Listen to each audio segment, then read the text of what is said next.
여러분 안녕하십니까? 물이 고이면 썩는다. 우리의 속담이죠.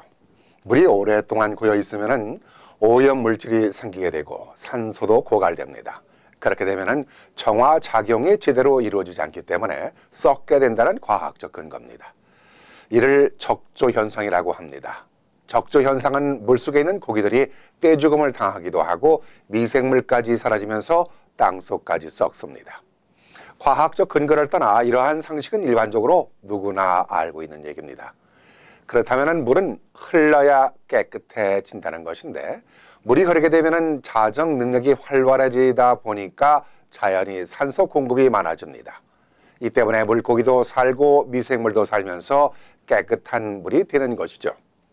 오늘 이 말을 하고자 하는 것은 정치도 물처럼 자연스럽게 흐르면서 산소 공급이 잘 되는 변화를 가져야 한다는 얘기를 하고 싶어서입니다. 이 말을 들으시는 시청자 여러분께서도 물이 오래 고이면 썩는다는 말처럼 정치도 오래 짓고 나면 썩는다는 말에 깊이 공감하실 겁니다.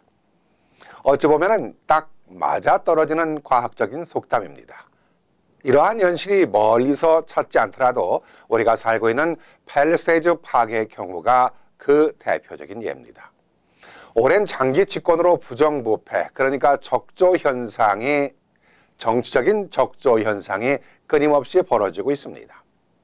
펠팍의 장기 집권자들은 오랫동안 고인물이 썩어가고 있다는 사실을 모르고 있는 것인지 아니면 감추고 있는 것인지 사실을 왜곡하면서까지 인종차별 발언들을 서슴없이 내뱉고 있으니 헛기침이 나옵니다. 십수년 전부터 일어나고 있는 일까지는 끄집어내지 않더라도 지난 예비선거에서 있었던 사건을 뒤돌아보면 현 로톤도 시장의 어머니가 SNS에 한인을 비하하는 인종차별 발언으로 물의를 일으키더니 이번에는 무속 샘버그나 시장 후보가 한인 후보에게는 투표를 하지 말라는 글을 SNS에 올리면서 또 논란을 일으키고 있습니다. 내용도 노골적인 인종차별 발언입니다.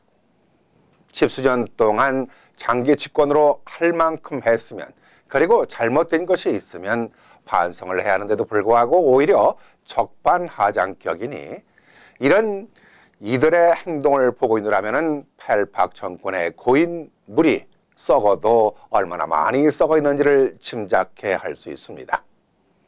정치라는 것이 자신들의 집권을 위해 수단 방법을 가리지 않는 것이라고 하지만은 이들의 이런 비도덕적인 행동이 계속해서 반복되고 있는 것은 인간적인 윤리는 물론이고 정치적 윤리의 한계도 벗어나고 있는 모습입니다.